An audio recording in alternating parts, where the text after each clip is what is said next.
अस्सलाम वालेकुम students, welcome to lecture number 33 of software design course. आज के लेक्चर की डिस्कशन स्टार्ट करने से पहले let us review where we left our discussion in the last lecture. Last lecture में हम लोगों ने ट्रेडिशनल डिजाइन पैटर्न के ऊपर अपनी डिस्कशन को कंटिन्यू किया था और उस कैटेगरी का जो एक बहुत इंपॉर्टेंट डिजाइन पैटर्न था जो कि प्रोटोटाइप डिजाइन पैटर्न था, उसके ऊपर हम लोगों ने डिस्कशन की थी और बहुत डिटेल में डिस्कशन की थी। That was followed by an example. और फिर हमने ये देखा था कि शैलो कॉपिंग क्या होती है, डीप कॉपिंग क्या होती है and how these two concepts are interlinked with that of the prototype. फिर हमने कुछ उसके एडवांटेजेस भी देखे थे और ये हमने देखा था कि what were the scenarios where we can apply prototype design pattern. आज की डिस्कशन हम लोग वहीं से कंटिन्यू करेंगे, लेकिन आज हम अगला डिजाइन पैटर्न देखेंगे and that would be our last design pattern in the traditional category of software design pattern, that is the builder design pattern. अब बिल्डर डिजाइन पैटर्न या डिजाइन पैटर्न की डिस्कशन को आगे करने से पहले लेट अस रिव्यू। सिर्फ मैं एक चीज आपसे दोबारा डिस्कस करना चाह रहा हूं कि जितने भी हम डिजाइन पैटर्न यहां पर डिस्कस करेंगे इस कोर्स के अंदर, आप लोगों ने इसको यार्ड स्टिक नहीं बना लेना कि सिर्फ यही डिजाइन पैटर्न दुनिया में एग्जिस्ट करते हैं। जैसे मैंने आपको इस कॉन्सेप्ट की डिस्कशन के शुरू में बताया था कि दुनिया में बेतहाशा डिजाइन पैटर्न्स हैं। हम कुछ मेजर जो डिजाइन पैटर्न जो कि कॉमनली यूज होते हैं इंडस्ट्री के अंदर, वो हम लोग यूज करेंगे, लेकिन इसका मतलब कतई ये नहीं है कि आप ये समझें कि यही डिजाइन पैटर्न दुनिया में एग्जिस्ट करते हैं। अब जो बिल्डर डिजाइन पैटर्न है उसकी जो मोटिवेशन है वो अब ये क्योंकि ट्रेडिशनल डिजाइन पैटर्न की कैटेगरी में फॉल करता है, तो जो बिल्डर डिजाइन पैटर्न है ये भी कुछ रिलेटेड है ऑब्जेक्ट कंस्ट्रक्शन के प्रोसेस से। यानी ऑब्जेक्ट जब हम लोग क्रिएट करते हैं, जब ऑब्जेक्ट कंस्ट्रक्ट होता है और ऑब्जेक्ट के जितने भी स्टेप्स होते हैं, ये उन स्टेप्स के लिए हम डिजाइन पैटर्न यूज करते हैं। लेकिन इस डिजाइन पैटर्न में और प्रोटोटाइप डिजाइन पैटर्न में या जितने भी इस कैटेगरी के दूसरे डिजाइन पैटर्न है, उनमें फर्क ये है कि अभी तक हमने सिंपल ऑब्जेक्ट कंस्ट्रक्शन की डिफरेंट वेरिएशंस देखी हैं और फिर हमने देखा कि हम लोग क्लोनिंग कर सकते हैं, हम डिफरेंट ऑब्जेक्ट रिटर्न कर सकते हैं एंड सो ऑन।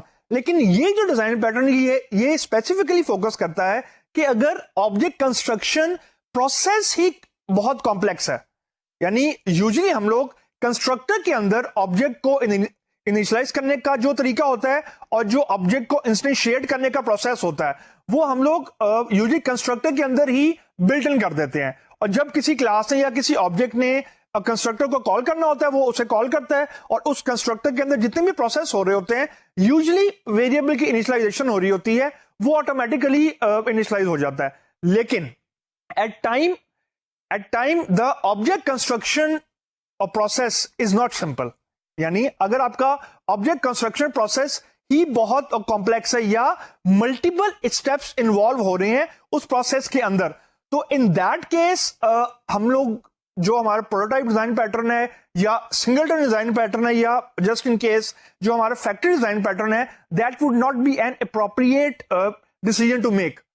अब जो बिल्डर डिजाइन पैटर्न है वो ये कहता है कि आप सेपरेट आउट करें जो ऑब्जेक्ट कंस्ट्रक्शन का प्रोसेस है from that of the representation of that object. मतलब इसका क्या है? इसका मतलब यह है कि अगर आपका ऑब्जेक्ट कंस्ट्रक्शन का जो प्रोसेस है उसकी आउटपुट में अगर आपके जो ऑब्जेक्ट क्रिएट हो रहे हैं अगर वो डिफरेंट हो रहे हैं, यानी एक ऑब्जेक्ट कंस्ट्रक्शन का प्रोसेस ए है, उसके अगेंस्ट जो आपको ऑब्जेक्ट क्रिएट होता है वो फॉर एग्जांपल ऑब्जेक्ट बी होता है, और अगर ऑब्जेक्ट कंस्ट्रक्शन ए के अगेंस्ट ही जो आउटपुट जनरेट हो रही है वो अगर ऑब्जेक्ट बी हो रहा है, यानी एक कंस्ट्रक्शन का प्रोसेस है लेकिन उसके अगेंस्ट जो आपको आउटपुट मिल रही है वो अगर मल्टीपल है, यानी अब कहने का मतलब ये है कि there will be some complex logic involve जो कि मल्टीपल रिप्रेजेंटेशन को या मल्टीपल फॉर्म्स को जनरेट कर रही है जो कि ऑब्जेक्ट को बनाता है।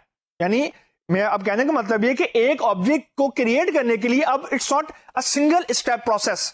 एक ऑब्जेक्ट को इंस्टेंशिएट करने के लिए या इनिशियलाइज करने के लिए there are multiple series of steps that are involve.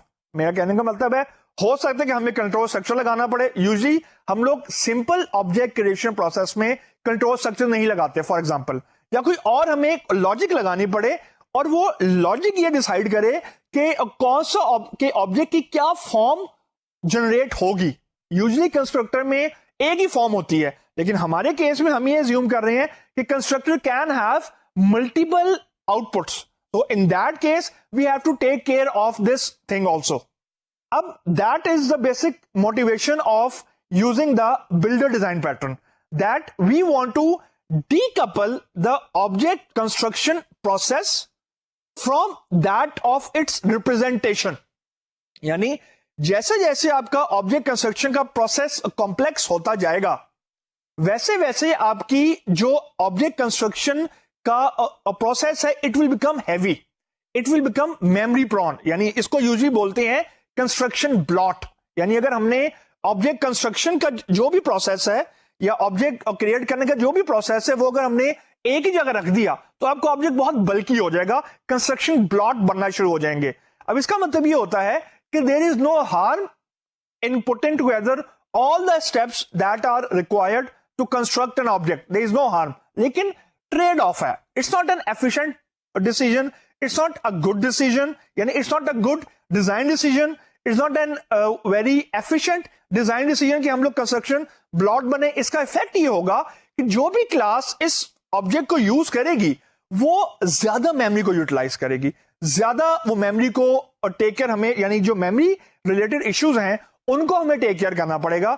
And that is not a very easy task. अगर आपकी मल्टीपल ऑब्जेक्ट्स साइमल्टेनियसली मेमोरी के अंदर इंस्टेंशिएट हुए में है तो उनकी मेमोरी मैनेजमेंट करना और प्लस आपका जो ऑब्जेक्ट है that is an heavy one, यानी आपके बल्कि ऑब्जेक्ट्स हैं, तो उस केस के अंदर it is not a very good decision to, यानी हम ऑब्जेक्ट कंस्ट्रक्शन का जो प्रोसेस है और जो उससे आउटपुट जनरेट हो रही है वो हम एक ही जगह रख दें, क्योंकि हमने एक ही जगह अपनी लॉजिक को रखना है. That is not the case in our discussion.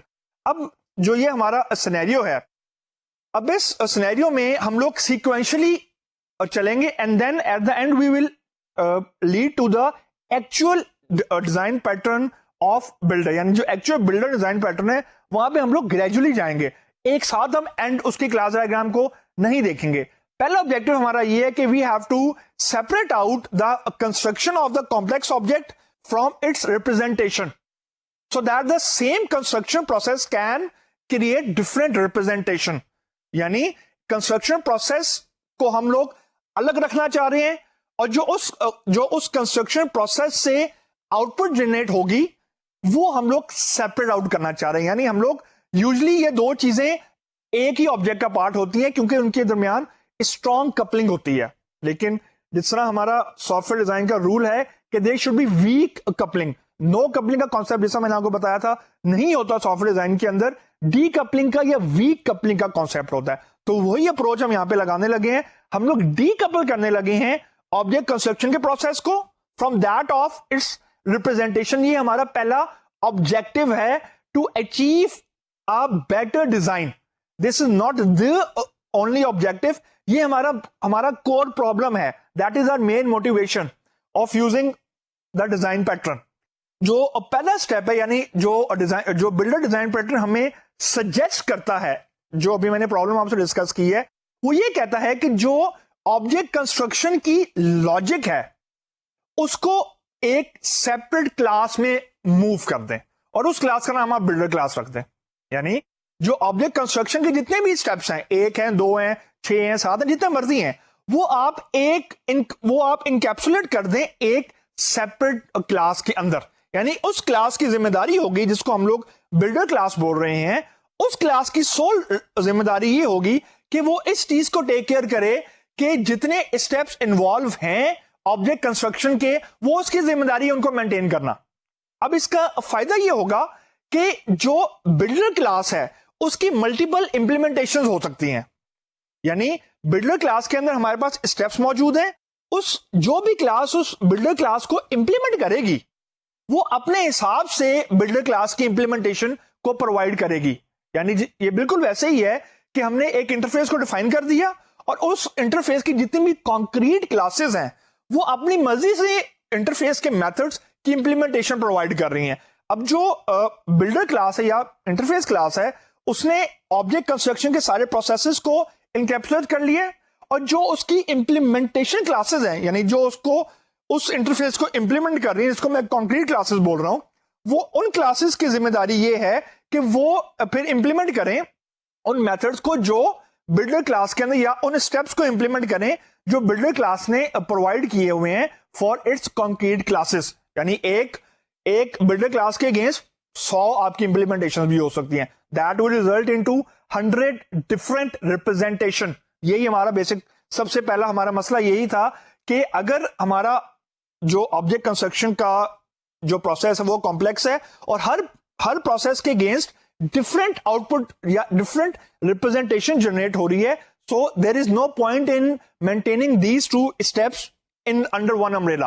यानी जिससे जो हमारे कंस्ट्रक्शन ब्लॉक जो ब्लॉट है उसको हम लोग खत्म करना चाह रहे हैं। तो ये हमने पहला स्टेप अभी अचीव किया कि हमने ऑब्जेक्ट कंस्ट्रक्शन के लॉजिक को सेपरेट आउट कर दिया और जो इंप्लीमेंटेशंस होंगी यानी जो बिल्डर क्लास थी वो अब सोल उसकी रिस्पॉन्सिबिलिटी है to maintain the object construction logic, और जो इंप्लीमेंटेशन वाली क्लासेस हैं उनकी जिम्मेदारी है कि वो जो कंस्ट्रक्शन लॉजिक है उनको इंप्लीमेंट करें और उस इंप्लीमेंट के अगेंस्ट डिफरेंट रिप्रेजेंटेशन को वो अपने क्लाइंट को दिखा सकती है। अब अगर हम लोग इस डिस्कशन को आगे हम लोग कंटिन्यू करें तो इसका रिजल्ट ये होगा कि this will definitely reduce the size of an object. यानी कंस्ट्रक्शन ब्लॉट का बेसिकली मकसद का मतलब ये था कि आपका जो ऑब्जेक्ट साइज है that will increase too much. यानी अगर एक ही ऑब्जेक्ट के अंदर कंस्ट्रक्शन का प्रोसेस भी है और उसकी इंप्लीमेंटेशन का प्रोसेस भी है, that will obviously lead into a very heavy memory prone object. तो पहला तो हमने अचीव कर लिया कि ऑब्वियसली आपका जो ऑब्जेक्ट साइज है दैट विल रिड्यूस। नंबर 2 क्या होगा कि हमने सॉफ्टवेयर डिजाइन का एक बड़ा सीधा साधा सा रूल इंप्लीमेंट कर लिया कि separate the interface from its implementation. मतलब कि जो कंस्ट्रक्शन का प्रोसेस है that will become independent of its representation. यानी object construction process is not dependent on the way object is represented. और इसकी मदद से एक जो हमें एडिशनल चीज प्रोवाइड हो रही है वो ये हो रही है कि हमें ऑब्जेक्ट कंस्ट्रक्शन का जो प्रोसेस है उसके ऊपर हमारा कंट्रोल ज्यादा हो रहा है। कंट्रोल इसलिए ज्यादा हो रहा है कि हमने जो भी स्टेप्स इन्वॉल्व करने हैं ऑब्जेक्ट को कंस्ट्रक्ट करते वक्त उसका कोई इंपैक्ट नहीं हो रहा the way that object is being represented. तो हमारे पास कंट्रोल ज्यादा आ गया। We are having more control over the object construction process.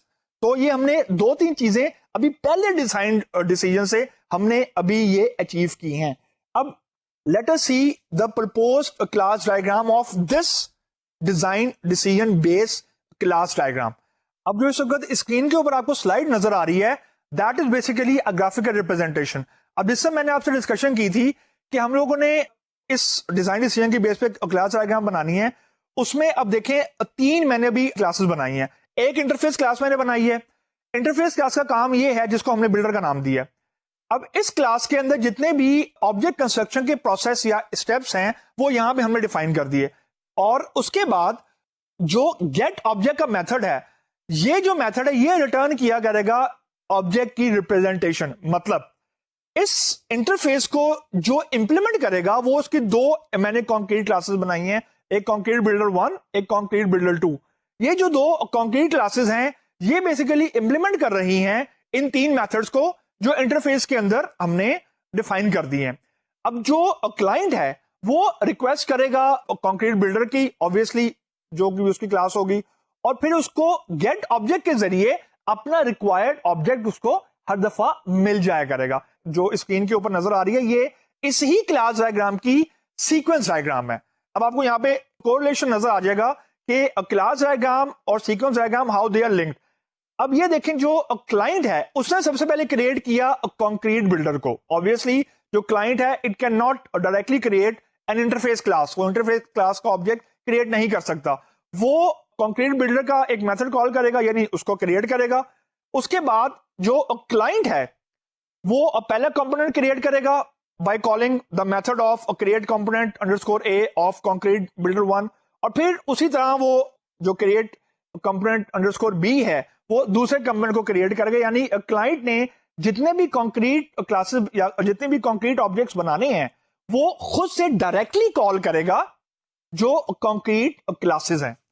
अब इस डिस्कशन के बाद मसला हमारा कुछ हद तक हल हो जाता है कि हमने सेपरेट आउट कर दिया है ऑब्जेक्ट कंस्ट्रक्शन के प्रोसेस को from that of its representation, यानी जो हमारा क्लाइंट है वो अब डायरेक्टली कॉरस्पॉन्ड कर रहा है विद द कॉन्क्रीट क्लासेस। तो हमने अपना जो ऑब्जेक्ट का साइज था वो तो हमने रिड्यूस कर लिया कुछ हद तक, यानी हमने जो कंस्ट्रक्शन प्लॉट था वो हमने कुछ हद तक रिड्यूस कर दिया, लेकिन हमने कुछ ट्रेड ऑफ भी किया है, और ये this trade off seems to be not ignorable. हम इसको इग्नोर नहीं कर सकते। वो इसलिए नहीं कर सकते कि इसका आफ्टर इफेक्ट हो रहा है। अब इस सिनेरियो में जो हमने अभी क्लास डायग्राम डिस्कस की है, इस केस के अंदर जो इस लॉजिक में फ्लॉ है, यानी इस पूरी सीक्वेंस डायग्राम में फ्लॉ है, वो सबसे बड़ा फ्लॉ ये है कि हमने ऑब्जेक्ट कंस्ट्रक्शन के प्रोसेस को तो डीकपल कर दी है, लेकिन जो क्लाइंट की इंटरेक्शन हो रही है विद द क्लासेस वो हमने डीकपल नहीं की। यानी मेरा कहने का मतलब ये है कि जो हमारा क्लाइंट है, जो कि हमारा एक्चुअल एंड यूजर है, अब जो क्लाइंट है उसको ये मालूम होनी चाहिए कि कंस्ट्रक्शन लॉजिक क्या है। वो इसलिए मालूम होनी चाहिए कि जो हमारा क्लाइंट है वो डायरेक्टली कॉन्क्रीट क्लासेस के साथ इंटरेक्ट कर रहा है, और जो कॉन्क्रीट क्लासेस हैं वो एक्चुअली जो ऑब्जेक्ट कंस्ट्रक्शन के प्रोसेस है उसको वो डील करती हैं, और उसको जो क्लाइंट है उसको गेट ऑब्जेक्ट के थ्रू रिक्वायर्ड मेथड रिटर्न या रिक्वायर्ड ऑब्जेक्ट रिटर्न कर देती हैं। अब now this is not a very efficient way of dealing with the client, यानी जो क्लाइंट का इंटरेक्शन होना है हमारी कॉन्क्रीट क्लासेस के साथ, that should not be in this way. Reason being कि अगर हमारी कंस्ट्रक्शन लॉजिक चेंज हो जाती है, अगर if our construction logic undergoes a change, कोई नई उसके अंदर हम लोग प्रोसेस या कोई नया स्टेप इन्वॉल्व हम करते हैं, तो जितने हमारे जो क्लाइंट के ऑब्जेक्ट्स हैं, यानी अगर 10 क्लाइंट इंटरैक्ट कर रहे हैं हमारी क्लासेस के साथ, all the clients are suppose to get notified. इसका मतलब ये है कि हमें एक कोई ऐसा मैकेनिज्म भी रखना पड़ेगा कि जो चेंज को प्रोपोगेट करे टू द क्लाइंट। इसको अगर मैं सिंपल वर्ड में आपसे डिस्कस करूं तो उसका मतलब ये है कि अगर पहले ऑब्जेक्ट कंस्ट्रक्शन के प्रोसेस में 3 स्टेप इन्वॉल्व थे और 10 क्लाइंट उस ऑब्जेक्ट को यूज कर रहे थे, यानी उस कॉन्क्रीट ऑब्जेक्ट को यूज कर रहे थे, अगर कंस्ट्रक्शन का प्रोसेस के अंदर हमने 2 स्टेप और ऐड कर दिए हैं, तो अब जो क्लाइंट का ऑब्जेक्ट है दैट बिकम इनवैलिड, या इनवैलिड से मेरी मुराद ये कि client is dealing with the inconsistent object. तो इन दैट केस हमें क्लाइंट को बताना पड़ेगा कि the construction logic has been change, you need to recall the object, क्योंकि जो कंस्ट्रक्शन के स्टेप्स हैं वो अब 3 नहीं है, वो अब 5 हो चुके हैं। तो इसका मतलब ये हुआ कि जितने भी इंटरैक्टिंग क्लाइंट्स हैं, जितने भी पार्टिसिपेटिंग क्लाइंट्स हैं, उनको हमें नोटिफाई करना पड़ेगा, यानी हमें चेंज मैनेजमेंट कहीं ना कहीं हमें उसका मैकेनिज्म बीच में इन्वॉल्व करना पड़ेगा। That is not a very simple task, that is a very resource prone task, यानी रिसोर्सेज हमें लगाने पड़ेंगे, कोई हमें मैकेनिज्म बीच में डालना पड़ेगा। यानी अब ये समझें कि हम एक मसले को सॉल्व करते करते एक और मसले को क्रिएट कर बैठे हैं, and that actually what happen जब आप इस तरह के डिजाइन डिसीजंस कर रहे होते हैं, और ये होता है। तो अब हमने इस मसले को टैकल करना है कि क्लाइंट को अब हम डीकपल करें from the awareness of the construction logic. ये कि अब हम आइसोलेट करना चाह रहे हैं क्लाइंट को from that of the construction logic. पहले हमने आइसोलेट किया था ऑब्जेक्ट क्रिएशन के प्रोसेस को from that of its representation. अब हम आइसोलेट करना चाह रहे हैं क्लाइंट को from that of the construction logic.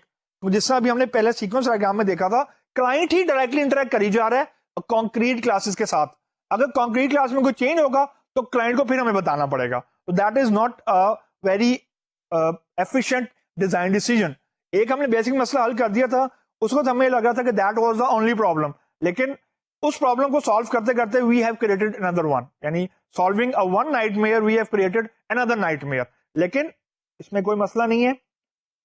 अब जो बिल्डर डिजाइन पैटर्न है वो ये कहता है कि instead of having a interaction between the client and the concrete implementations of the interface, यानी जो बिल्डर क्लास की इंप्लीमेंटेशन है, ये इंटरेक्शन डायरेक्ट होने के बजाय जो बिल्डर डिजाइन पैटर्न है वो ये कहता है कि there should be a dedicated object यानी एक डेडिकेटेड क्लास हो जिसको बिल्डर डिजाइन पैटर्न में डायरेक्टर का नाम दे देते हैं। अब ये नाम उन्होंने बिल्डर डिजाइन पैटर्न में दिया है तो हमें ये नाम थोड़ा सा कैरी आउट करना पड़ेगा।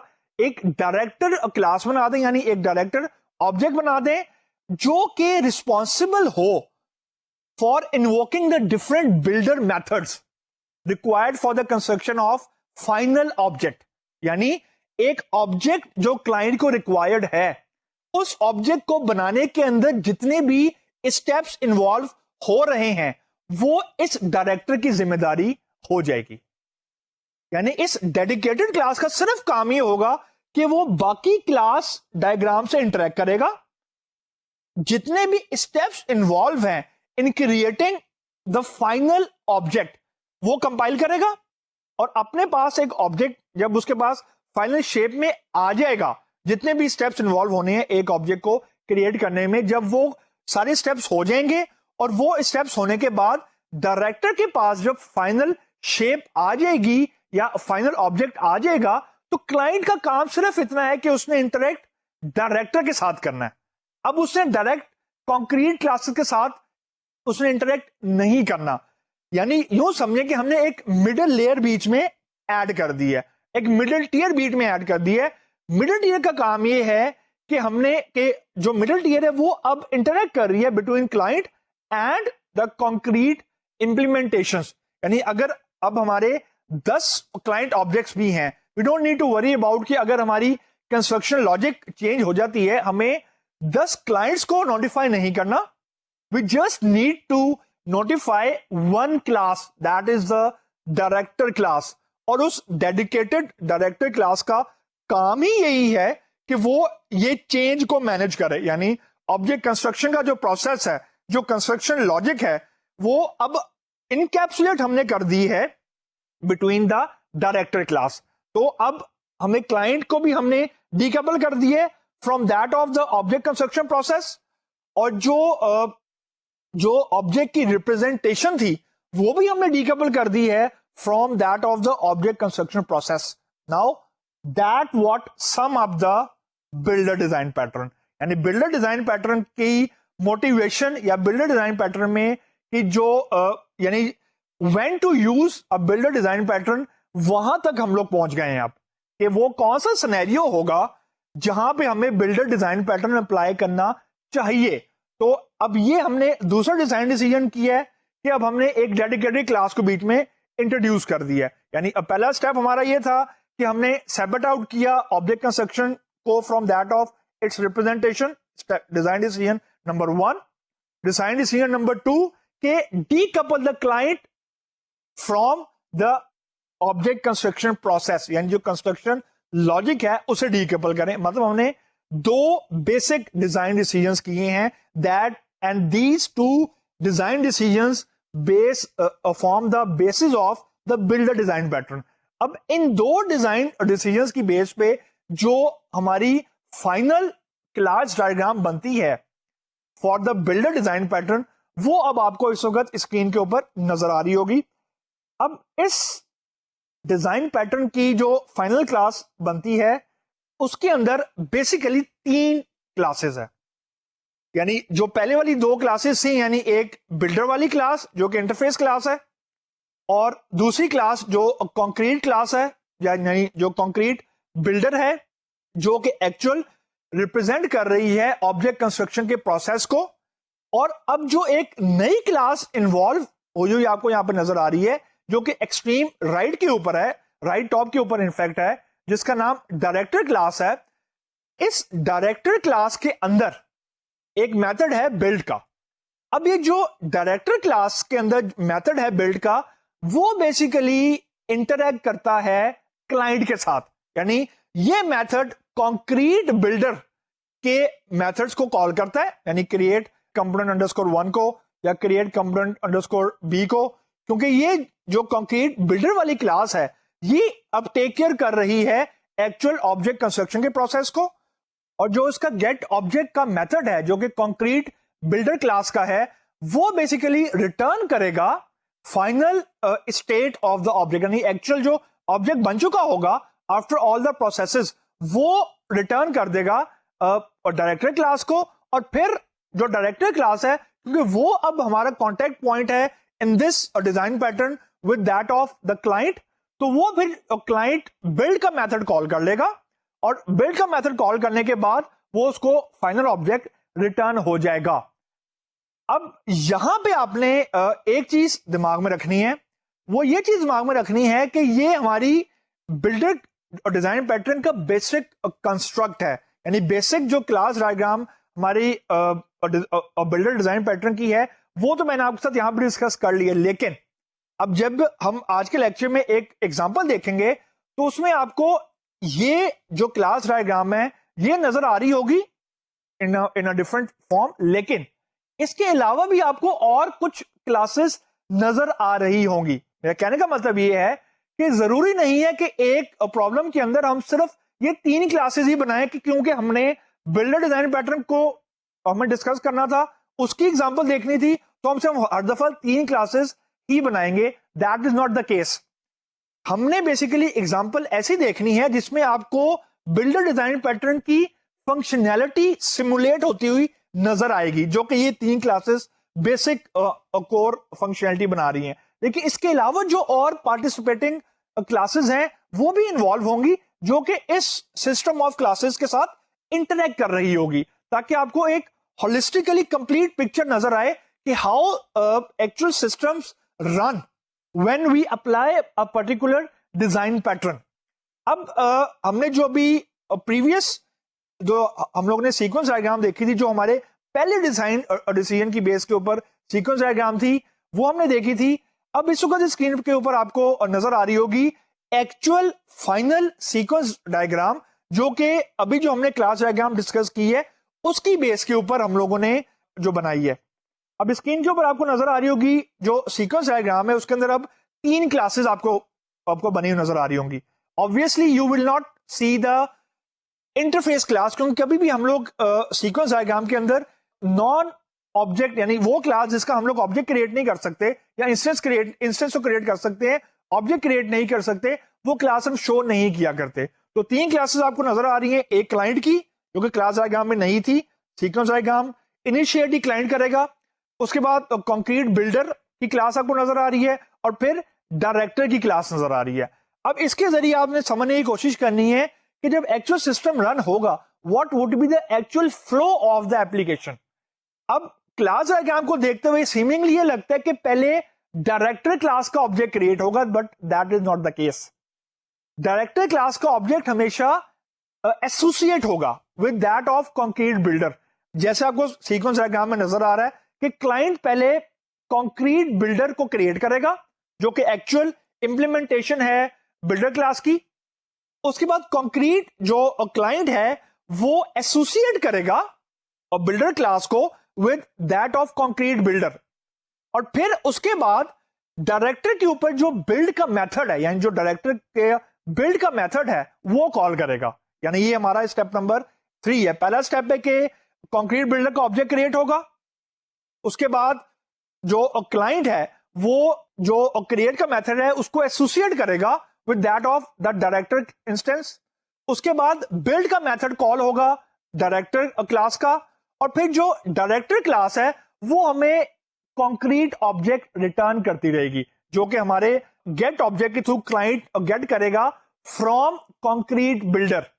यानी आप यहां पे ये बात नोट करें कि जो फाइनल इंटरेक्शन हो रही है between the client and the director वो वाया कंक्रीट बिल्डर हो रही है। वो इसलिए हो रही है कि डायरेक्टर के अंदर बिल्ड का मेथड सिर्फ है, उसके अंदर गेट ऑब्जेक्ट का मेथड नहीं है।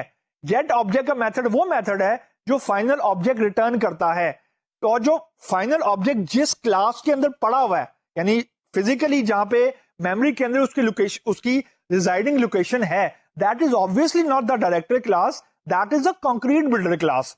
तो डायरेक्टर का काम सिर्फ ये है कि जब उसके पास क्लाइंट ने रिक्वेस्ट भेज दी कि नाउ बिल्ड द ऑब्जेक्ट, यानी उसने सारे पैरामीटर पास कर दिए और कंक्रीट बिल्डर को क्रिएट किया, कंक्रीट बिल्डर को उसने पास किया डायरेक्टर क्लास के अंदर, और उसको रिक्वेस्ट भेजी कि now build that object as per the requirement given by the concrete builder. तो फिर डायरेक्टर क्लास का काम ये है कि वो कंपोनेंट क्रिएट करता जाएगा कंक्रीट बिल्डर के और जो क्लाइंट है वो फाइनली गेट ऑब्जेक्ट के थ्रू जो भी उसको ऑब्जेक्ट रिटर्न किए हैं कंक्रीट बिल्डर वाली क्लास को डायरेक्टर ने, वो कॉल करता जाएगा। तो इस जरिए से जो ऑब्जेक्ट कंस्ट्रक्शन का प्रोसेस है, यानी जो एक्चुअल बिल्ड का प्रोसेस है, वो हमने अब कंक्रीट बिल्डर से निकाल के डायरेक्टर के अंदर प्लेस कर दिया। तो अब ये जो आपको सीक्वेंस डायग्राम मैंने आपके साथ अभी डिस्कस किया है, ये सीक्वेंस डायग्राम आपको थोड़ा सा एक्चुअल फ्लो को अभी रिप्रेजेंट किया हम लोगों ने, जो कि हम लोग एग्जांपल में भी अभी थोड़ी देर बाद अप्लाई करेंगे।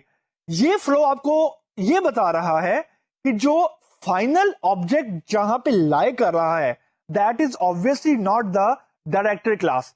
डायरेक्टर क्लास जो है वो तो एसोसिएट हुई या वो तो कंपोज हुई है विद द बिल्डर क्लास, यानी जो इंटरफेस क्लास है, जो वो क्लास जिससे क्लाइंट ने eight the end of the day interact करना है, वो तो हमेशा कॉन्क्रीट क्लासेस होंगी जिसके साथ इंटरेक्शन होगा क्लाइंट का। अब जो कॉन्क्रीट इंप्लीमेंटेशंस हैं, जो कॉन्क्रीट बिल्डर है उसके अंदर मल्टीपल इंप्लीमेंटेशंस पड़ी हुई हैं, create component underscore A, create component underscore B and so on. और जो क्रिएट कंपोनेंट अंडरस्कोर ए की बिल्डिंग लॉजिक है वो डायरेक्टर क्लास के पास पड़ी हुई है।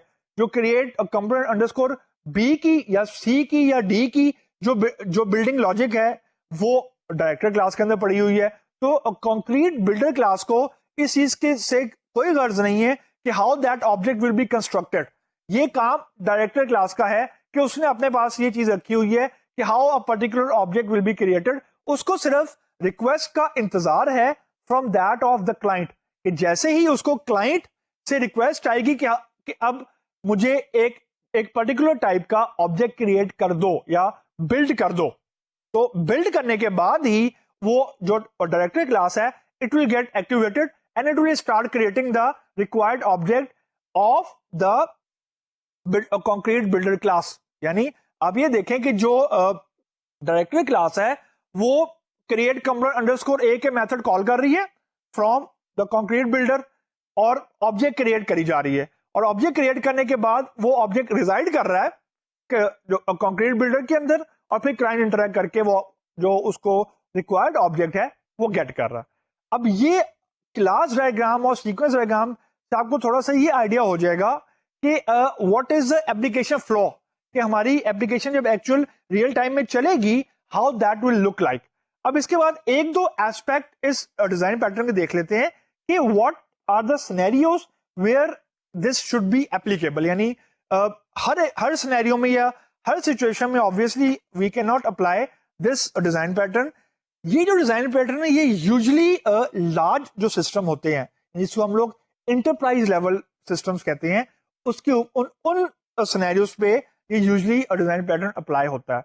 और इसको अप्लाई करने का जो सबसे बड़ा क्राइटेरिया है वो ये है कि जब हमने डिफरेंट ऑब्जेक्ट्स की रिक्वायरमेंट है हमारे पास, लेकिन हर ऑब्जेक्ट की रिप्रेजेंटेशन डिफरेंट है, यानी हर ऑब्जेक्ट है वो डिफरेंट वे में उसको हमें रिप्रेजेंट करना है, और हमें इनहेरिटेंस के थ्रू ऑब्जेक्ट क्रिएट करने हैं। अगर ये दो हमारे पास मोर और लेस रिक्वायरमेंट्स हैं तो that make a good case to apply this sort of design pattern.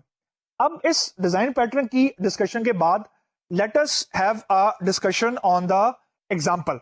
अब हम एक पर्टिकुलर एग्जांपल देखने की कोशिश करते हैं जिसमें हम लोग ये देखेंगे कि design pattern real time environment में या एक्चुअल एग्जांपल के जरिए हम अप्लाई करेंगे एक पर्टिकुलर डिजाइन पैटर्न को। लेकिन इस एग्जांपल की जो भी डिस्क्रिप्शन है उसको डिस्कस करने से पहले ये बात I would like to revise जो मैंने अभी थोड़ी देर पहले की थी कि जरूरी नहीं है कि क्लास डायग्राम जो हमने डिस्कस की है सिर्फ वही सोल्यूशन का पार्ट हो। यानी जो भी हमारी प्रॉब्लम है, जो भी हमारी प्रॉब्लम स्पेसिफिकेशन है या रिक्वायरमेंट स्पेसिफिकेशन है, design pattern will compose a part of a solution. लेकिन जरूरी नहीं है कि हम ये जिद पकड़ के बैठे हैं कि हमने सिर्फ बिल्डर डिजाइन पैटर्न ही अप्लाई करना है। They will be all other supporting classes, यानी और भी क्लासेस बिल्डर डिजाइन पैटर्न की क्लासेस के अलावा इन्वॉल्व होंगी to solve a particular problem. अब ये दो चीजें आपने दिमाग में रखनी है कि एक तरफ बिल्डर डिजाइन पैटर्न की अपनी क्लास डायग्राम है और दूसरी तरफ सपोर्टिंग क्लासेस हैं जो कि एक सिस्टम को रन करने के लिए हमें रिक्वायर्ड होंगी। सबसे पहले हम लोग प्रॉब्लम डिस्क्रिप्शन पढ़ेंगे, उसके बाद एक हम लोग प्रपोज क्लास डायग्राम डिस्कस करेंगे to which you people can differ and you people should differ. जिससे हम लोग अभी डिस्कस करते आए हैं कि क्लास डायग्राम कभी भी फाइनल नहीं होती, हमेशा डिफरेंट वर्जन्स एग्जिस्ट करते हैं। उसके बाद हम उसके इक्विवेलेंट जावा कोड हम लोग देखेंगे कि हमारी क्लास डायग्राम को इंप्लीमेंट करने के लिए हमें जावा कोड रिक्वायर्ड कौन सा है, और उस जावा कोड में आपको अंदाजा हो जाएगा कि जो बिल्डर डिजाइन पैटर्न है वो एक्चुअली इंप्लीमेंट कैसे होता है, यानी एक्चुअली क्लास डायग्राम से जो कोडिंग है वो कैसे ट्रांसलेट होती है किसी भी स्पेसिफिक डिजाइन पैटर्न की। तो ये दो स्टेप्स हम लोग अब बाकी जो आने वाला जो बाकी रिमेनिंग लेक्चर टाइम है उसमें करेंगे। अब सबसे पहले हम लोग प्रॉब्लम स्पेसिफिकेशन देखते हैं।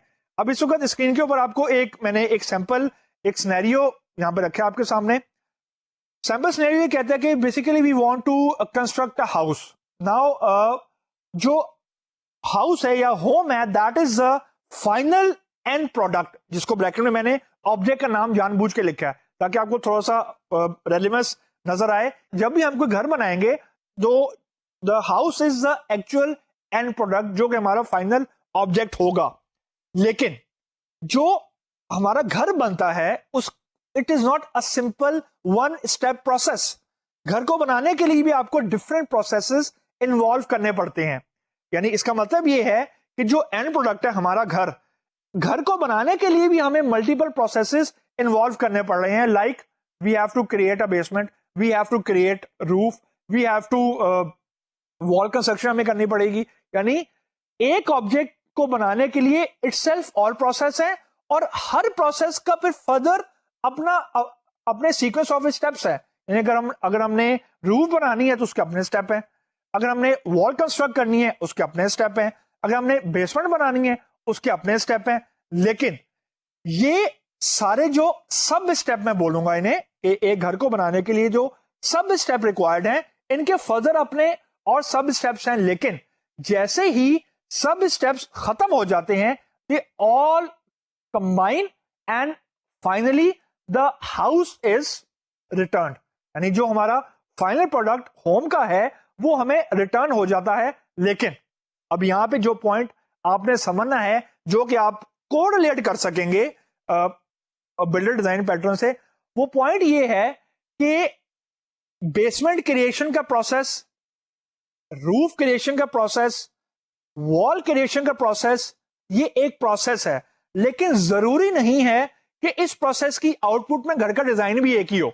यानी जब आर्किटेक्ट ने घर डिजाइन करना है तो उसने बेसमेंट भी बनानी है, रूफ भी बनाना है, वॉल भी बनानी है, लेकिन हर घर की लेआउट डिफरेंट है।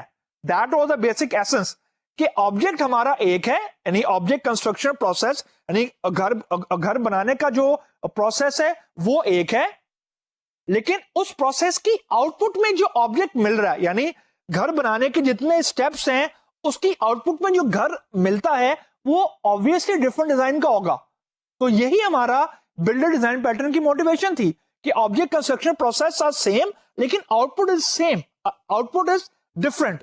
घर हमारी सैंपल सिनेरियो के केस में या एग्जांपल के केस में घर बनाने के स्टेप्स, बेसमेंट कंस्ट्रक्शन, रूफ के जो स्टेप्स हैं वो कॉमन होंगे। हर घर में ये स्टेप्स, हर घर बनाने के प्रोसेस में ये स्टेप्स इन्वॉल्व होते हैं। लेकिन जो फाइनल प्रोडक्ट बनता है घर का वो ऑब्वियसली जरूरी नहीं है कि हमेशा एक ही तरह का घर बने, एक ही आर्किटेक्चर का घर बने, एक ही लेआउट हो घर की। लेआउट हमेशा डिफरेंट यूजुअली डिफरेंट होती है। तो ये बेसिक हमारा ऑब्जेक्टिव है। अब इस सिनेरियो के अगेंस्ट, यानी इन रिक्वायरमेंट के अगेंस्ट हमारा केस तो ये बनता है कि we should apply builder design pattern. वो इसलिए क्योंकि अब हमें कुछ चीजें कांस्टेंट नजर आ रही हैं, यानी हाउस कंस्ट्रक्शन का प्रोसेस हमें कांस्टेंट नजर आ रहा है, लेकिन जो फाइनल आउटपुट है वो वेरी कर रही है। तो और दूसरा कि हाउस कंस्ट्रक्शन का जो प्रोसेस है that is not a simple process, that is a complex process. तो हमें दो चीजें हाईलाइट होती हुई नजर आ रही हैं कि कुछ चीजें हमारी स्टैटिक है यानी फिक्स है, लेकिन जो उन स्टैटिक स्टेप्स के अगेंस्ट आउटपुट हमें नजर आ रही है दैट मे वेरी। तो ये दो प्री रेक्विजिट हैं usually to apply builder design pattern. Now further without going into further discussion, let us see the proposed class diagram. अब यहां पे मैंने डिटेल लेवल की डिस्कशन यानी डिटेल जो पॉइंट्स हैं वो मैंने जानबूझ के यहां पे स्लाइड में नहीं लिखे। वो इसलिए नहीं लिखे कि योर क्लास डायग्राम, जब आप लोग इस सिनेरियो की बेस पे क्लास डायग्राम बनाएंगे तो ऑब्वियसली वो डिफरेंट होनी चाहिए। वो डिफरेंट होनी चाहिए, अगर नहीं होगी दैट मीन कि you have not have a brainstorming session. आपने सोचा नहीं है, आपने सिर्फ उठा के कहा जी हाँ जी ये क्लास डायग्राम ठीक है और ऐसे ही होने चाहिए, but this should not be the case. आपको खुद से ब्रेनस्टॉर्मिंग सेशन करना है। और मैं आपको ये बता दूं कि इस तरह के सिनेरियो की मिनिमम ऑफ मिनिमम 3 से 4 डिफरेंट वर्जन बन सकते हैं क्लास डायग्राम के। अब क्योंकि obviously due to the shortage of time हम 4 या 3 वर्जन डिस्कस नहीं कर सकते हैं। मैं आपसे एक अपना वाला वर्जन डिस्कस करने लगा हूं जो कि मेरे ख्याल में होना चाहिए, लेकिन इसके अलावा और वर्जन भी हो सकते हैं। और फिर ऑब्वियसली हम जो क्लास डायग्राम लेक्चर में डिस्कस करेंगे उसी को फिर actually eight the end of the day हम लोग उसकी कोडिंग भी देखेंगे। तो अब जो प्रपोज्ड क्लास डायग्राम जो मेरे दिमाग में बन रही है जो इस एग्जांपल की है वो अब आपको इस वक्त स्क्रीन के ऊपर नजर आ रही है। अब इस क्लास डायग्राम को अगर हम थोड़ा सा गौर से देखें तो आपको लेफ्ट साइड के ऊपर एक इंटरफेस नजर आ रहा है हाउस प्लान का। अब हाउस प्लान की जो क्लास है वो ले डाउन कर रही है कि हाउस के घर को बनाने के लिए क्या क्या स्टेप्स इन्वॉल्व होंगे। You have to set the basement, you have to set the structure, you have to set the interior, you have to set the roof and so on. ये एक इंटरफेस क्लास है। अब जो house वाली concrete class है वो इन particular methods को implement कर रही है, यानी सेट बेसमेंट कोई की इंप्लीमेंटेशन हाउस प्रोवाइड कर रहा है, सेट स्ट्रक्चर की इंप्लीमेंटेशन हाउस वाली कंक्रीट क्लास प्रोवाइड कर रही है एंड सो ऑन। अभी हमारा एक प्लान है, घर को बनाने के स्टेप्स हमने बना दिए हैं, अभी स्टेप्स बताए हैं, बनाए नहीं है। अब उसके बाद जो हमारी हाउस बिल्डर वाली क्लास है, हाउस बिल्डर वाली क्लास एक इंटरफेस क्लास है, उसके अंदर हमने घर को बनाने के तरीके बताए हैं। यानी we have to build the basement, we have to build the structure, we have to build the interior, we have to build the roof and so on. और जो इस इंटरफेस क्लास की कॉन्क्रीट इंप्लीमेंटेशंस हैं, यानी जो final output very कर सकती है, वो हमारा नॉर्मल हाउस भी हो सकता है। मैंने इस स्पेसिफिक केस में इग्लो हाउस लिखा है क्योंकि वो उसके लिए बेसमेंट की रिक्वायरमेंट थोड़ी डिफरेंट होती है। एस्किमो हाउस लिखा है, उसके अलावा आर्मी हाउस हो सकता है। जो हमारे डिफरेंट वेरिएशन हो सकती हैं घर को बनाने की, ये वो कंक्रीट क्लासेस हैं जो कि हाउस बिल्डर को इंप्लीमेंट कर रही हैं एज पर देयर रिक्वायरमेंट। अब जो सिविल इंजीनियर वाली क्लास है that is actually our director class. ये जो क्लास है ये बेसिकली रिटर्न करती है जो फाइनल ऑब्जेक्ट होगा, यानी जो फाइनल ऑब्जेक्ट रिटर्न होना चाहिए वो सिविल इंजीनियर वाली क्लास गेट हाउस के जरिए रिटर्न करेगी। और आप यहां पे नोट करें सिविल इंजीनियर वाली क्लास में कंस्ट्रक्ट हाउस का मेथड मैंने यहां पे इन्वॉल्व किया है। इस कंस्ट्रक्ट हाउस का मेथड का काम ये है कि ये इनकैप्सुलेट करेगा एक स्पेसिफिक घर को बनाने के स्टेप्स। यानी अगर हमने इग्लो हाउस बनाना है तो इस कंस्ट्रक्ट हाउस के मेथड में इग्लो हाउस स्पेसिफिक पैरामीटर्स होंगे। अगर हमने एस्किमो हाउस बनाना है तो इस कंस्ट्रक्ट हाउस के जो कि सिविल इंजीनियर क्लास का है के अंदर एस्किमो हाउस स्पेसिफिक पैरामीटर्स होंगे to construct house and so on. यानी एक साइड पे हमने एक हाउस प्लान बनाया, उसके बाद हमने उस हाउस प्लान को बिल्ड करने के स्टेप्स बताए, और आखिर में हम लोगों ने डायरेक्टर क्लास के अंदर दो मेथड इनकैप्सुलेट कर दिए, एक गेट हाउस का मेथड और एक कंस्ट्रक्ट हाउस का मेथड। ये दो मेथड होंगे जो कि एक्चुअल ऑब्जेक्ट को फाइनली रिटर्न करेंगे। अब हम लोगों ने अभी एक क्लास डायग्राम को देखा, अब क्लास डायग्राम को हमने डिस्कस कर लिया है। Now what I would suggest कि आप लोग before actually jumping into the Java code जो कि हम अभी डिस्कस करने लगे हैं, आप एक अपना सोल्यूशन बनाएं एज पर द सिनेरियो, और उसके बाद आप अपना एक सोल्यूशन क्लास डायग्राम का बनाएं और फिर उसको ट्रांसलेट करने की कोशिश करें into its equivalent Java code. अब हम जावा कोड आपसे डिस्कस करने लगे हैं। अब इस जावा कोड को ये जो जावा कोड है ये आपको लेक्चर्स के साथ भी आपके पास अवेलेबल होगा, तो you can test it in Eclipse में आप इसको रन भी कर सकते हैं और you can play around with it, इसकी जो वेरिएशन है उसका प्ले अराउंड भी कर सकते हैं। अब जैसे मैंने आपको बताया था कि हमारी जितनी भी क्लासेस होती हैं या जितने भी इंटरफेस होंगे, जितनी भी क्लासेस होंगी और क्लास डायग्राम के अंदर, उनके इक्विवेलेंट हमें एक्लिप्स में या यूं कह लें जावा में क्लासेस और इंटरफेसेस डिजाइन करने पड़ते हैं। वही अब मैं आपके साथ एक एक क्लास का लेआउट डिस्कस कर लेते हैं हम लोग, then we will discuss the final output, ताकि आपको थोड़ी सी इस बिल्डर डिजाइन पैटर्न की थोड़ी सी एसेंस को और बेहतर तरीके से समझ आ जाए। अब जिस तरह आपको इस वक्त स्क्रीन के ऊपर नजर आ रहा है कि सबसे पहली क्लास जो क्लास डायग्राम की थी वो एक इंटरफेस क्लास थी and that was the house plan. उसी तरीके से हम लोगों ने पब्लिक इंटरफेस हाउस प्लान यानी हमने एक क्लास डिफाइन की है जो कि एक्चुअली एक इंटरफेस क्लास है। इसके अंदर वही मैंने 4 मेथड जो कि क्लास डायग्राम के अंदर इन्वॉल्व है, उसके अंदर क्लास डायग्राम के अंदर मैंने सेट बेसमेंट का मेथड नहीं लिखा था क्योंकि वो बहुत ज्यादा यानी एक दो मेथड मैंने स्किप किए हैं क्योंकि due to the shortage of space वो क्लास डायग्राम बहुत ज्यादा एक्सपेंड कर रही थी। तो बेसिकली 4 स्टेप्स हैं ये, क्योंकि इंटरफेस क्लास है इसके अंदर कॉन्क्रीट इंप्लीमेंटेशन हम लोग प्रोवाइड नहीं कर सकते। तो 4 मेथड हैं, set basement, set structure, set roof and set interior. ये 4 मेथड हैं जो हाउस प्लान का पार्ट है, यानी हाउस बनाने के लिए ये 4 स्टेप्स हम लोगों ने परफॉर्म करने हैं। अब इसके बाद जो हमारी अगली क्लास है वो क्लास है जो हाउस प्लान को इंप्लीमेंट करती है, जो कि एक घर है। यानी एक घर को बनाने के लिए we need to construct the basement, we need to construct the structure, we need to construct the roof, we need to set the interior. अब ये जो क्लास है हाउस वाली, इसके अंदर वही मैंने काम किया हुआ कि इसने हाउस प्लान वाली क्लास को इंप्लीमेंट कर दिए, यानी जो 4 मेथड प्रोवाइड किए हुए थे हाउस प्लान वाले इंटरफेस के अंदर वो इसके अंदर इंप्लीमेंट हो गए हैं। और रेलिवेंट जो इसकी क्लास अपने क्लास के वेरिएबल थे वो मैंने असाइन कर दिए हैं to that of its class, यानी जो भी मेथड इसे कॉल करेगा वो हमने असाइन कर दिए हैं गेटर और सेटर मेथड के थ्रू समझे। अब उसके बाद अगली जो हमारी इंटरफेस क्लास थी वो हाउस बिल्डर की थी। तो हाउस बिल्डर वो क्लास थी जो कि बिल्डिंग का प्रोसेस बता रही थी। हाउस प्लान ने हमें बताया कि we should have these method to construct a house. Builder वो मेथड है, बिल्डर वो क्लास है जो हमें ये बताएगी कि एक्चुअल बिल्डिंग पैरामीटर्स हमारे क्या होंगे। तो 4 स्टेप्स इसके अंदर हैं, build basement, build structure, build interior. अब उसके बाद जो अगला मेथड है बिल्ड रूफ, और अगला जो मेथड है यहां पे आपको थोड़ा गौर से देखना है, that is public house get house. इसका मतलब है कि there is some sort of association between the house and the house builder interface. यानी अब हमने कुछ चीजों को एसोसिएट कर दिया आपस में, क्योंकि अब हाउस क्लास का जो ऑब्जेक्ट है वो हाउस बिल्डर इंटरफेस के अंदर मौजूद है। यानी हाउस बिल्डर विल नो कि हाउस वो कौन सा बनाना जा रहा है।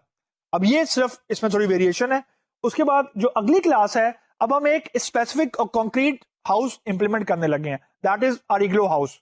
यानी इग्लो हाउस के अंदर हम लोग आइस की बार्स होंगी एंड जो भी इग्लो हाउस को बनाने के लिए पैरामीटर्स हैं वो अब हम यहां पे डिफाइन करने लगे हैं। अब यहां पे आप देखें सबसे पहली लाइन जो कि आपको समझनी है, बाकी चीजें नॉर्मल है, कि सबसे पहली लाइन हमने लिखी है अ प्राइवेट हाउस हाउस। इसका मतलब ये है कि जो इग्लो क्लास है उसके पास भी रेफरेंस पड़ा हुआ है हाउस क्लास का। इसके इंटरफेस के पास, यानी जो हाउस बिल्डर वाला इंटरफेस है उसके पास गेट हाउस का मेथड पड़ा हुआ है, और जो हाउस बिल्डर की इंप्लीमेंटेशन क्लास है या जो कंक्रीट क्लास है, हमारे केस में इग्लो क्लास है, उसके पास भी हाउस क्लास का रेफरेंस पड़ा हुआ है। अब वो सिंपल क्या कर रहा है, जब इग्लो हाउस बिल्डर का वो कंस्ट्रक्टर कॉल होता है तो वो हाउस के अगेंस्ट हाउस क्लास का कंस्ट्रक्टर कॉल कर लेता है। इसका मतलब ये हुआ कि अब हम एक हाउस के ऑब्जेक्ट को इंस्टेंशिएट कर रहे हैं। जब हमने बिल्ड बेसमेंट के मेथड को इंप्लीमेंट करना है, क्योंकि ये जो इंटरफेस है हाउस बिल्डर वाला उसके अंदर बिल्ड बेसमेंट का मेथड हमने लिखा हुआ है, तो बिल्ड बेसमेंट के मेथड के अंदर हमने हाउस का सेट बेसमेंट हमने कॉल किया। हाउस वो क्लास है जो कि हाउस प्लान को इंप्लीमेंट कर रही है। तो उसके अंदर हमने आइस बार्स के पैरामीटर पास कर दिए। उसके बाद हमने बिल्ड स्ट्रक्चर को कॉल किया, उसके अंदर हमने आइस ब्लॉक्स पास कर दिए। उसके बाद हमने बिल्ड इंटीरियर किया और हाउस क्लास के सेट इंटीरियर मेथड को कॉल किया, उसके अंदर हमने आइस कार्विंग के पैरामीटर पास कर दिए एंड सो ऑन। अब जो आखिरी मेथड है जो कि हाउस बिल्डर इंटरफेस के पास मौजूद है, दैट इज गेट हाउस। अब ये जब मेथड इंप्लीमेंट होगा गेट हाउस का, वो सिंपल हमें ये रिटर्न कर देगा दिस डॉट हाउस। इसका मतलब ये है कि जब भी क्लाइंट कॉल करेगा गेट हाउस के मेथड को, उसको रेलिवेंट कॉन्क्रीट ऑब्जेक्ट मिल जाएगा जो भी उस वक्त मेमोरी में एक्टिवेट होगा। अब इसके बाद हम लोग देखते हैं जो हमारी एक्चुअल डायरेक्टर क्लास थी, जो कि सिविल इंजीनियर की क्लास थी। इस क्लास के अंदर दो काम हो रहे हैं। एक काम तो ये हो रहा है कि इसके पास कंस्ट्रक्ट हाउस का प्रोसेस एम्बेड हुआ हुआ है, और दूसरा ये गेट हाउस का ऑब्जेक्ट भी रिटर्न कर रहा है। अब जो सबसे पहला इसके पास इंस्टेंस पड़ा हुआ है, वो इसके पास हाउस बिल्डर का एक रेफरेंस पड़ा हुआ है। हाउस बिल्डर याद रखें वो इंटरफेस है जो कि कंक्रीट हाउसेस इंप्लीमेंट कर रहे हैं या कंक्रीट क्लासेस इंप्लीमेंट कर रही हैं। अब सिविल इंजीनियर ने सबसे पहले अपना कंस्ट्रक्टर कॉल किया है, उस कंस्ट्रक्टर के अंदर उसने हाउस बिल्डर को इक्विवेलेंट कर दिया अपने लोकल हाउस बिल्डर के इंस्टेंस के साथ। उसके बाद जब नोट करें, जब गेट हाउस का मेथड उसने इंप्लीमेंट किया तो उसमें उसने लिखा है this dot house builder dot get house. इसका मतलब ये है कि जो सा पैरामीटर पास हुआ होगा हाउस बिल्डर के अंदर, उसके रेलिवेंट गेट हाउस के पैरामीटर रिटर्न हो जाएंगे। अब ये जो डायरेक्टर क्लास है, इस मेथड के थ्रू यानी गेट हाउस के मेथड के थ्रू रेलिवेंट ऑब्जेक्ट मेमोरी का रिटर्न कर दिया करेगी। अब इसके बाद जो आखिरी स्टेप इन्वॉल्व है वो सबसे क्रिटिकल है कि construct house, that is the object building logic. जो कि कंस्ट्रक्शन लॉजिक है, वो ये मेथड हमारे केस में इनकैप्सुलेट किया हुआ है। सबसे पहले हमें बेसमेंट बिल्ड करनी है, तो हमें बेसमेंट बिल्ड करने के लिए this dot house builder dot build basement का मेथड कॉल करना पड़ेगा। अब ये बिल्ड बेसमेंट उस ही हाउस का कॉल होगा जो कि इसके अंदर पास हुआ होगा, यानी हाउस बिल्डर जिस स्पेसिफिक हाउस का रेफरेंस उससे अपने पास स्टोर किया होगा, उसका ही बिल्ड बेसमेंट का मेथड कॉल होगा।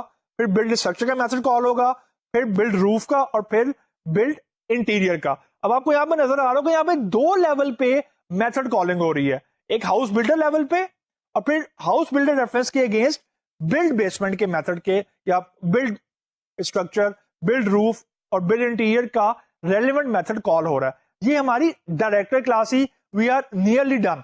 अब हमारी जो फाइनल मेन क्लास है, मेन क्लास से मुराद है कि जो अब हम इसको actually we want to run it, हम इसको देखना चाहते हैं कि how the things will look like.